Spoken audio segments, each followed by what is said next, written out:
एक आदमी आपके दिमाग में? मैं नाम कहूंगा तो कईयों के साथ अन्याय हो जाएगा, तो मेरा दायित्व बनता है कि मैं किसी को अन्याय न करूं। लेकिन मेरे सामने कई नाम है, कई चेहरे हैं, कई लोगों की बारीकियां मुझे पता है।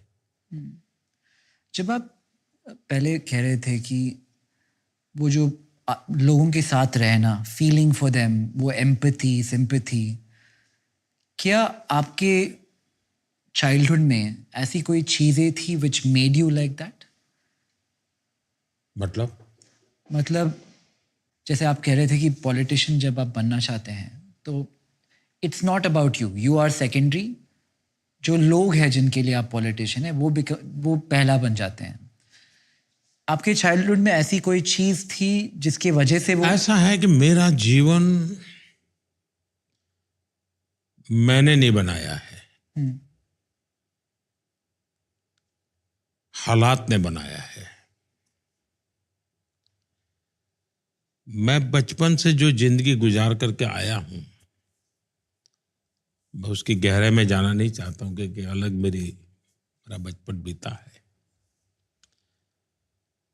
लेकिन वो जिंदगी बहुत कुछ सिखाती है जी। और शायद वही मेरा एक प्रकार से सबसे बड़ी यूनिवर्सिटी थी। मुसीबत यूनिवर्सिटी है मेरे लिए, जो मुझे सिखाती है। और हो सकता है कि मैंने मुसीबत को मोहब्बत करना सीख लिया है, जिसने मुझे बहुत कुछ सिखाया है। मैं उस राज्य से आता हूं जहां मैंने माताओं बहनों को सर पे घड़ा लेकर के 2-2, 3-3 किलोमीटर पानी के लिए जाते देखा है। तब मेरा मन करता है कि आजादी के 75 साल के बाद क्या मैं पानी पहुंचा सकता हूं? तो उस संवेदनाओं में से पैदा हुई मेरी ये एक्टिविटी है। योजनाएं होगी, पहले भी होगी, मैं योजनाओं को क्लेम नहीं करता हूं।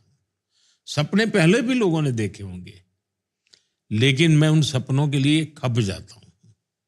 सपने किसी के भी क्यों ना हो, लेकिन वो सपना सही है तो मेरा काम है मैं खप जाऊं, ताकि कुछ निकले देश के लिए। जब मुख्यमंत्री बना तो मेरा एक भाषण था और सहज रूप से मैंने कहा था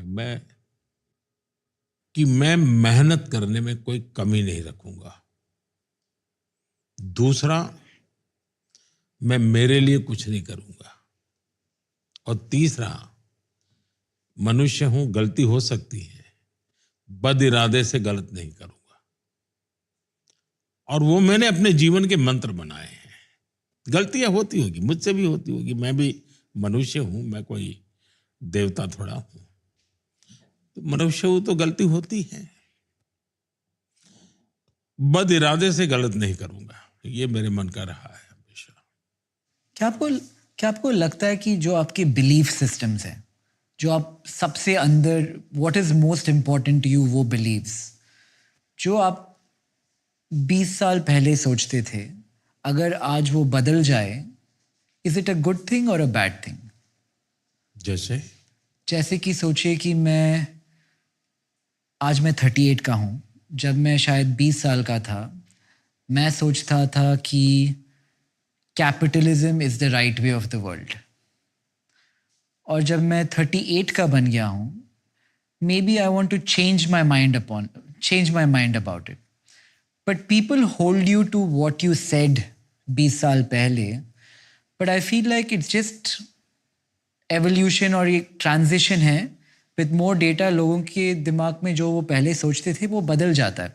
मैं अभी भी कैपिटलिज्म में मानता हूँ, मैं ये एग्जांपल ऐसे ही दे रहा हूँ। बट क्या आपके ऐसे कोई बिलीव्स थे जो आप 10 साल 20 साल पहले मानते थे और आज वो आप नहीं मानते? दो चीजें हैं। एक तो कुछ लोग होते हैं जो गंगा का है गंगादास, जमुना का है जमुनादास। बहती गाड़ी में जैसा ही रंग बदलना है बदलते रहते हैं। मैं वो व्यक्ति नहीं हूं। मैं एक ही विचार से पला बढ़ा हूं, और अगर मेरी उस आइडियोलॉजी को बहुत कम शब्दों में अगर कहना है तो वो ये है, नेशन फर्स्ट।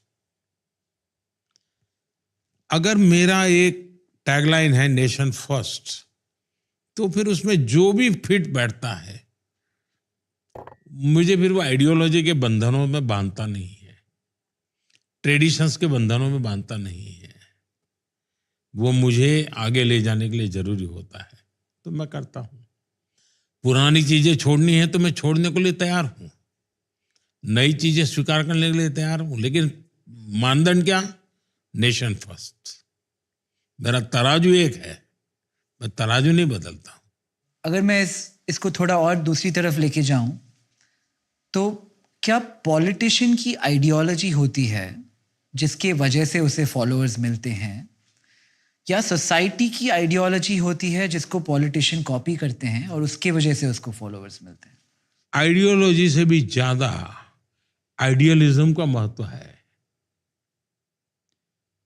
आइडियोलॉजी के बिना राजनीति होगी ऐसा मैं नहीं कहता हूं, लेकिन आइडियलिज्म, आदर्शवाद, इसकी बहुत जरूरत होती है।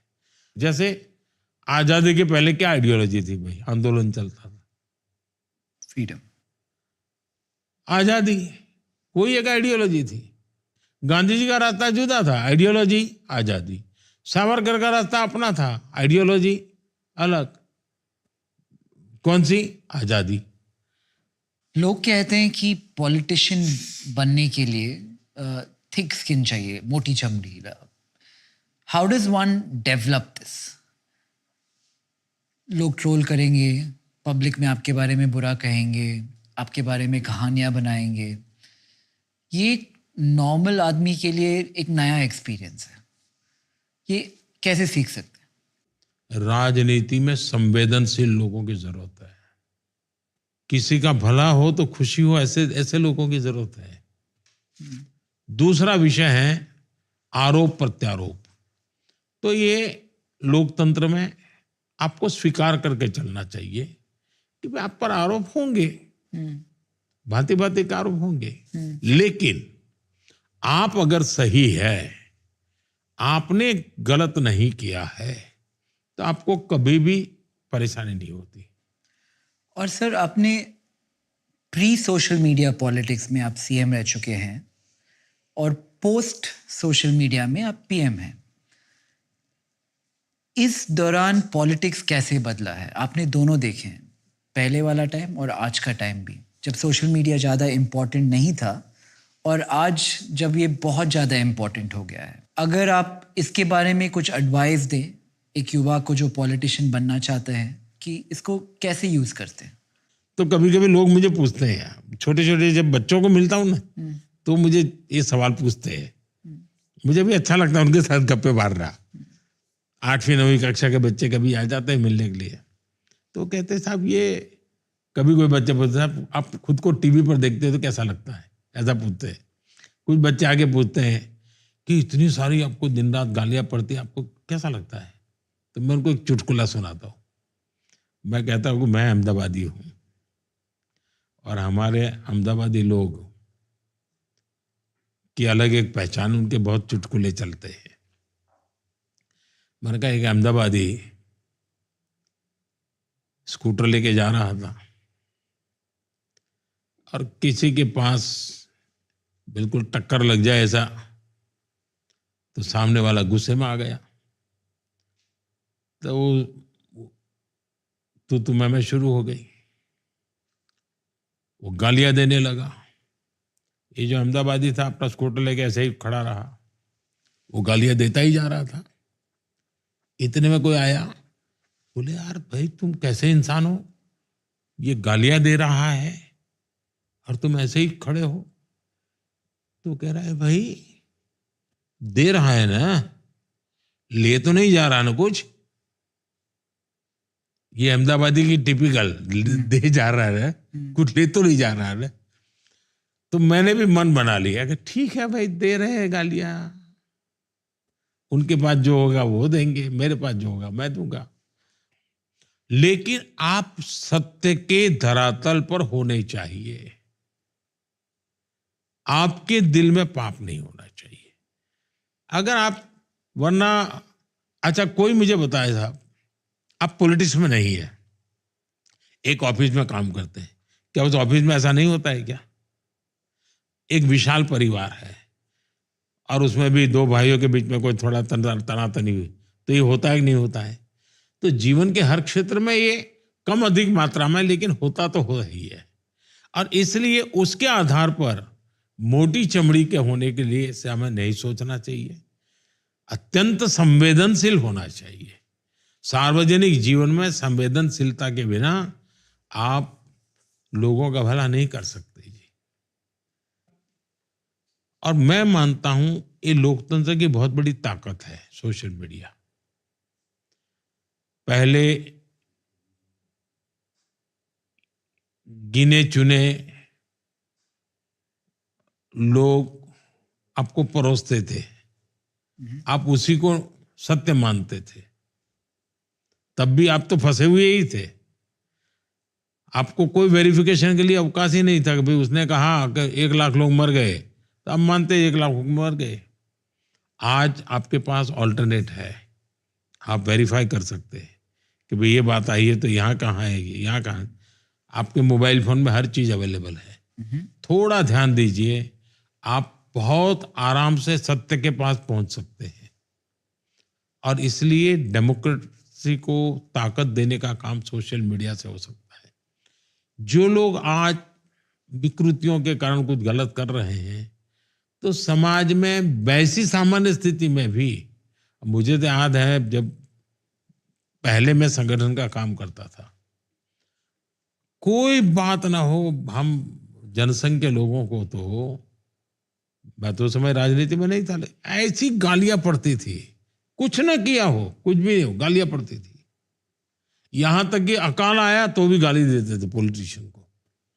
तो उस जमाने में भी ऐसा ही होता था, लेकिन तब वो प्रिंट मीडिया हुआ करता था तो उसकी उतनी ताकत थी। आज सोचे तो थोड़ा बहुत तो पहले भी था, आज भी है, लेकिन आज आपके पास सत्य खोजने के लिए बहुत बड़ा कैनवास अवेलेबल है, बहुत ऑल्टरनेट रास्ते ओपन है। और आज का नौजवान जो है ज्यादातर इन चीजों को वेरीफाई करता है। देखिए, मैं आजकल कभी बच्चों को मिलता हूं, मैं हैरान हूं, जो स्पेस के विषय में काफी रुचि नजर आती है। तो चंद्रयान की सफलता ने मेरे देश के नौजवानों में एक नया स्पिरिट पैदा किया है। मुझे कई बच्चे मिलते हैं, वो गगनयान के टाइम टेबल के विषय में उनको पता होता है। सोशल मीडिया की ताकत देखिए, वो फॉलो करता है कि गगनयान का क्या हो रहा है, एस्ट्रोनॉट का क्या हो रहा है, किसकी कहाँ ट्रेनिंग चल रही है। 8वीं 9वीं कक्षा के बच्चों को पता होता है। इसका मतलब ये हुआ कि सोशल मीडिया एक प्रकार से नई जनरेशन के लिए एक बहुत बड़ी ताकत भी बन रही है, और मैं उसको उपयोगी मानता हूं। जब मैं नया नया राजनीतिक क्षेत्र में आया तो मैं तो बहुत छोटा था, तो मुझे तो कोई गाली खाने का प्रश्न नहीं आता था, लेकिन उटपटांग चीजें मैं सुनता था। तो मुझे लगता था ये क्यों ऐसा बोलते हैं लोग, क्यों ऐसा करते हैं। फिर धीरे धीरे मुझे समझ में आया कि भाई ये एक क्षेत्र ही ऐसा है कि इसमें आपको जीना है। आजकल बहुत सारे बच्चे ये कह रहे हैं कि उनको एंग्जाइटी होती है, मुझे भी होती है। एंग्जाइटी मेरे लाइफ में the way it presents itself is, जैसे मैं आपके साथ बैठ के बातें कर रहा हूँ, I feel nervous, I feel anxious. मुझे ये लगता है कि पता नहीं मैं क्या बोल दूंगा, आपको कैसे लगेगा। And it's a tough conversation for me to have. बहुत सारे बच्चे एंग्जाइटी के बारे में बात कर रहे हैं। ये आपकी ज़िंदगी में भी आता है, और जब आपके बचपन में आता था आपने इसके साथ किया क्या? आता तो होगा, ऐसा तो नहीं है कि परमात्मा ने कुछ मेरे लिए दरवाजे बंद रखे होंगे जो हर एक को देते हैं वो मुझे भी दिया होगा। लेकिन हर एक की अपनी इन चीजों को मैनेज करने की अलग अलग क्षमता होती है और अलग अलग स्टाइल होती है। ये आप मुझे, अगर मैं ये आपसे सीखना चाहूँ तो how does one do it? Exactly कोई थीसिस के रूप में कहना तो बड़ा कठिन है, लेकिन मैं एक ऐसे पद पर बैठा हूं कि मुझे मेरे इमोशंस को, मेरी ये जो नेचुरल टेंडेंसी मनुष्य की होती है, उन सब से बाहर रहना होगा, सबसे ऊपर रहना होगा। अब जैसे 2002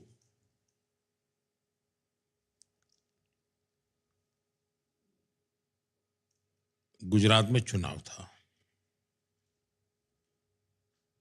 मेरी जिंदगी का वो सबसे बड़ा कसौटी थी। वैसे मैं, मेरे जीवन में करीब करीब चुनाव जीतने का अवसर मुझे बहुत मिला है,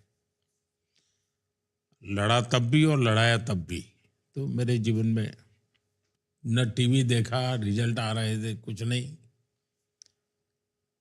11-12 बजे मेरे घर के नीचे सीएम बंगलो के बाहर ढोल की आवाज आने लगी और मैंने लोगों को कहा, भाई 12 बजे तक मुझे कुछ जानकारी मत देना। फिर हमारे ऑपरेटर ने चिट्ठी भेजी कि साहब आप 2/3 बहुमत से आप आगे चल रहे हैं वगैरह। तो मैं नहीं मानता हूं कि कुछ मेरे भीतर कुछ नहीं हुआ होगा, लेकिन उसको ओवर पावर करने वाला मेरे पास कोई थॉट था। तो मेरे लिए वो रेस्टलेसनेस कहो, एंग्जाइटी कहो, अलग हो गया। उसी प्रकार से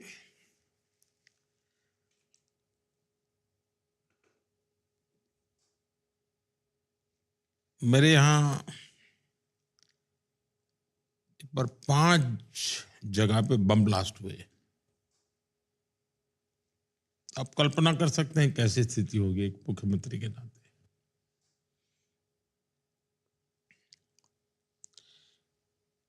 तो मैंने कहा मैं पुलिस कंट्रोल रूम में जाना चाहता हूं। तो मेरे सिक्योरिटी वालों ने मना कर दिया कि साहब अभी पता नहीं कहाँ क्या पड़ा होगा और आप कहाँ जा रहे हैं। मैंने कहा जो भी होगा मैं जाऊंगा। वो बड़े परेशान थे कि ये आखिर कर क्या। मैं आकर के गाड़ी में बैठ गया। तो वो चलती, मैंने कहा पहले अस्पताल जाऊंगा। नहीं, बोले साहब अस्पतालों में भी बम फुट रहे हैं। मैंने कहा जो होगा होगा, मैं जाऊंगा। तो मेरे भीतर उसको आप कह सकते हैं कि रेस्टलेसनेस होगा, एंग्जाइटी होगी, लेकिन मेरा तरीका ये था कि मैं अपने मिशन के साथ खप जाता था। तो मैं उसको अलग रूप में अनुभव करता हूं। शायद मुझे उसमें जिम्मेवारी का भाव आ जाता है। मैं 24 फरवरी 2002 को जीवन में पहली बार एमएलए बना। 24 फरवरी 2002। 27 फरवरी पहली बार मैं असेंबली में गया। जीवन में पहली बार विधानसभा गृह में गया। मेरी एमएलए की आयु 3 दिन थी और अचानक गोधरा में इतना बड़ा कांड की खबर आने लगी। ट्रेन में आग लगी है, धीरे धीरे खबर आई, मरने लगे। तो मैं बहुत ही स्वाभाविक, जो भी रेस्टलेस कहो, जो भी, क्योंकि मैं चिंतित था। मैं हाउस में था, हाउस में मैं निकलते ही कहा, मैंने कहा भाई मैं गोधरा जाना चाहता हूं। तो मैंने कहा यहाँ से बड़ौदा जाएंगे, बड़ौदा से हम हेलीकॉप्टर लेंगे। तो बोले हेलीकॉप्टर तो है नहीं। तो मैंने कहा किसी का देखो। तो ओएनजीसी का शायद था, तो सिंगल इंजन था। तो उन्होंने मना कर दिया, वीआईपी को नहीं ले जा सकते। मैंने कहा मैं वीआईपी नहीं हूँ, मैं कॉमन मैन हूँ, मैं जाऊँगा। तो बड़ा झगड़ा हुआ हमारा। मैंने कहा मैं लिखित देता हूँ, जो कुछ भी होगा मेरी जिम्मेवारी है, मैं सिंगल इंजन हेलीकॉप्टर से जाऊँगा। और मैं गोधरा पहुंचा। अब वो दर्दनाक दृश्य, इतने डेड बॉडी है, सब आप कल्पना कर सकते हैं। मैं भी इंसान हूं, मुझे भी सब कुछ हुआ जो होना था, लेकिन मुझे मालूम था कि मैं एक ऐसे पद पर बैठा हूं कि मुझे मेरे इमोशंस को, मेरी ये जो नेचुरल टेंडेंसी मनुष्य की होती है, उन सब से बाहर रहना होगा, सबसे ऊपर रहना होगा। और जो भी कर सकता हूं करके मैंने कोशिश की अपने आप को संभालने की। पर जैसे मैं परीक्षा पे, चर्चा पे स्टूडेंट से बात करता हूं, तो मैं उनको सारा उसका लेसन समझाता हूं कि भाई तुम दिमाग में से निकाल दो कि तुम कुछ करने जा रहे हो, तुम्हारी रूटीन एक्टिविटी के हिस्सा बनने ऐसे जाओ। तुम स्पेशल नए कपड़े पहनने की कोशिश मत करो उस दिन। क्या आप ऐसे सोचते हैं कि वर्स्ट केस क्या होगा? वर्स्ट केस मतलब सबसे बुरी चीज क्या हो सकती है? क्या आप वैसे सोचते हैं? जी नहीं, मैंने कभी न जीवन का सोचा है न मृत्यु का सोचा है। देखिए, मैं हिसाब किताब करके जो चलते हैं ना जिंदगी में, उनके लिए शायद होगा। मैं शायद इसका जवाब नहीं दे पाऊंगा, क्योंकि सचमुच में मैं आज जहां पहुंचा हूं वहां पहुंचने के लिए निकला ही नहीं था जी। इसलिए मुझे पता ही नहीं है कुछ। मैं जब सीएम बना तो मुझे आश्चर्य था कि मैं सीएम कैसे बन गया। तो मेरे जीवन का ये राह नहीं था। दायित्व आया है तो मैं निभा रहा हूं, उसे अच्छे ढंग से करना है मेरा मकसद रहता है। पर कोई इस काम के लिए चल पड़ा था ऐसा नहीं है जी। इसलिए मुझे वो हिसाब किताब बैठता नहीं है जी, जो सामान्य जीवन में होता है। मैं शायद इसमें अपवाद हूं, क्योंकि मेरा बैकग्राउंड ऐसा है कि मैं ऐसा कभी सोच ही नहीं सकता हूं। मैंने एक बार किसी ने पूछा था, भी मेरा बैकग्राउंड ऐसा है कि मैं अगर कोई प्राइमरी स्कूल का टीचर बन जाता तो मेरी माँ ने मोहल्ले में गुड़ बेचा होता, गुड़ खिलाया होता सबको कि देखो मेरा बेटा टीचर हो गया। तो मेरा वो बैकग्राउंड था। तो इसलिए मैंने तो कभी ऐसे सपने देखे नहीं थे। इसलिए मुझे कोई ये नहीं होगा तो क्या होगा, ये नहीं होगा तो कैसा होगा, ये सब कुछ चीजें दिमाग में बहुत ज्यादा आती नहीं है जी। जैसे आज आपने पहले कहा था कि सफलता से ज्यादा फेलियर से सीखने को मिलता है। आप ऐसे कुछ फेलियर्स के बारे में बात करना चाहेंगे? जिस दिन चंद्रयान 2 का लॉन्चिंग होने वाला था, मुझे कई लोगों ने कहा था कि साहब नहीं जाना चाहिए। मैंने कहा क्यों? बोले साहब ये तो अनसर्टेन होता है, दुनिया में हर देश फेल जाते हैं, 4-4 6-6 बार करने के बाद होते हैं, आप जाएंगे और कुछ हो गया तो मैंने कहा क्या है, अपयश लेने की मेरी कोई जिम्मेवारी नहीं। क्या मैं गया और हुआ ऐसा कि चंद्रयान लॉन्चिंग में हम लास्ट सेकंड बिखर गए। सारे वहां बैठे हुए लोग परेशान थे। प्रधानमंत्री को कहने की हिम्मत नहीं थी किसी की। लेकिन मैं टेक्नोलॉजी की जितनी समझ तो मैं देख पाता था कि हाँ कुछ गड़बड़ लग रही है, नहीं चल रहा है। आखिरकार एक जो सीनियर मोस्ट थे उन्होंने आके मुझे कहा साहब, मैं कहा चिंता मत कीजिए। सभी को मैं नमस्ते किया। मैं रात को 2 बजे कार्यक्रम था वो, मैं वहाँ गेस्ट हाउस पर गया, लेकिन मैं सो नहीं पाया। मैंने फिर से करीब आधे पौने घंटे के बाद सबको बुलाया।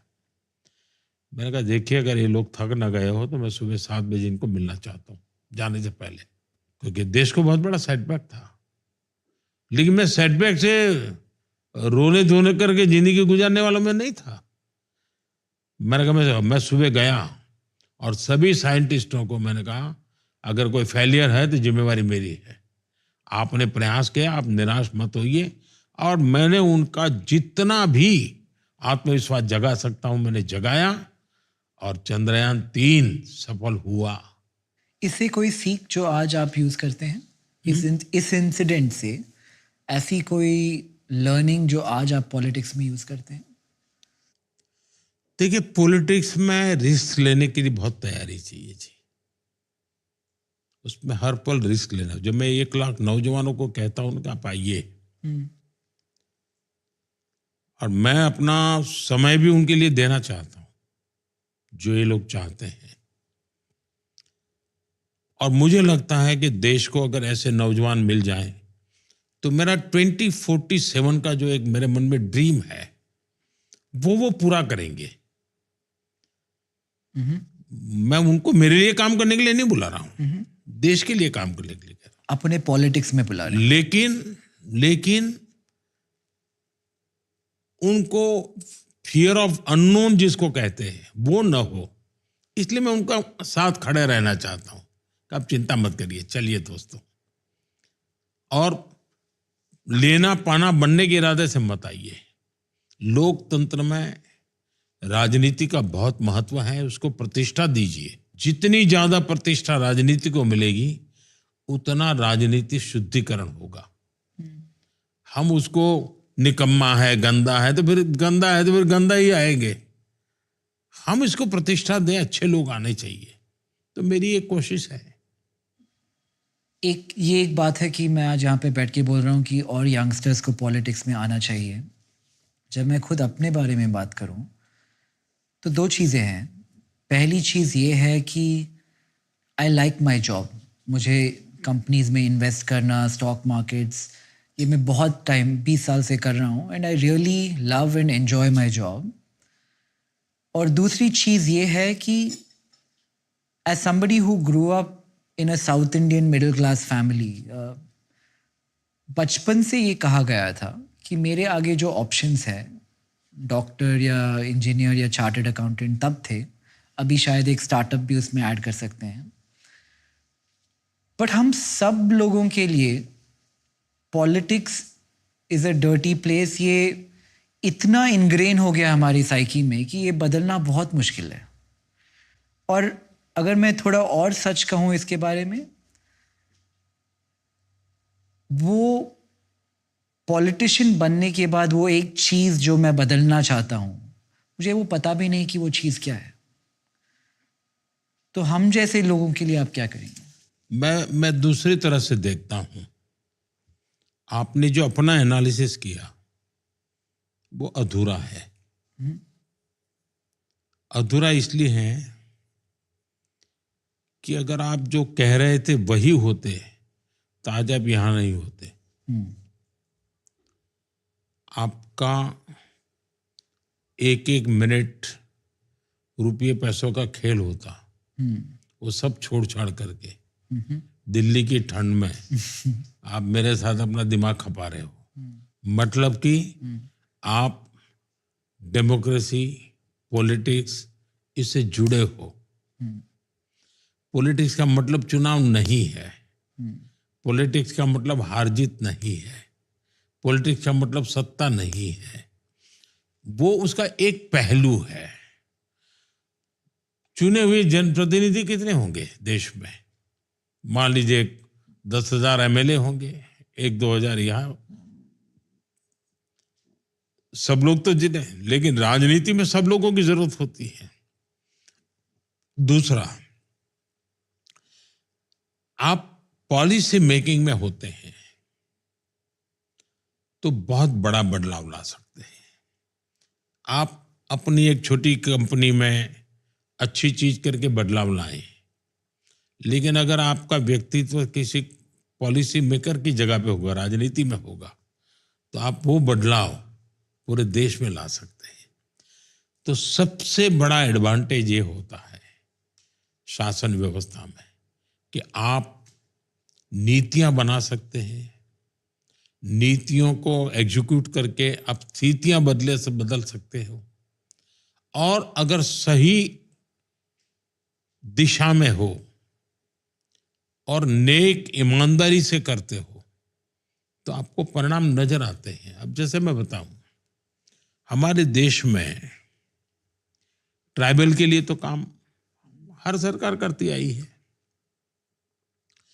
लेकिन हमारे राष्ट्रपति जी द्रौपदी मुर्मू जी वो समाज के उस तबके से आती हैं। तो मैं जब भी उनसे मिलता था तो बहुत इमोशनल हो जाती थी।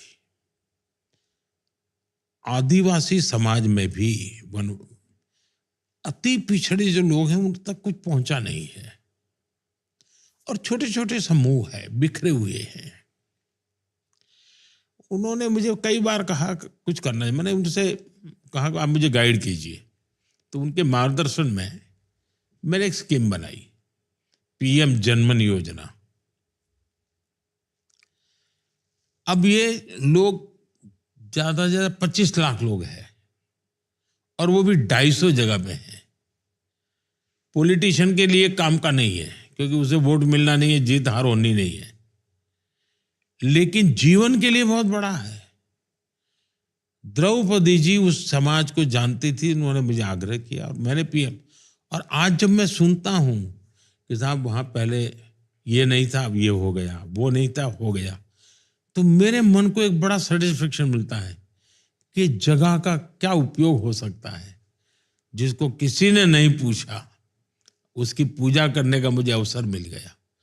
तो मैं राजनीति में अगर आप कोई अच्छे निर्णय और सही समय पर निर्णय करते हैं तो कितना बड़ा परिवर्तन ला सकते हैं, इसका ये उदाहरण है जी।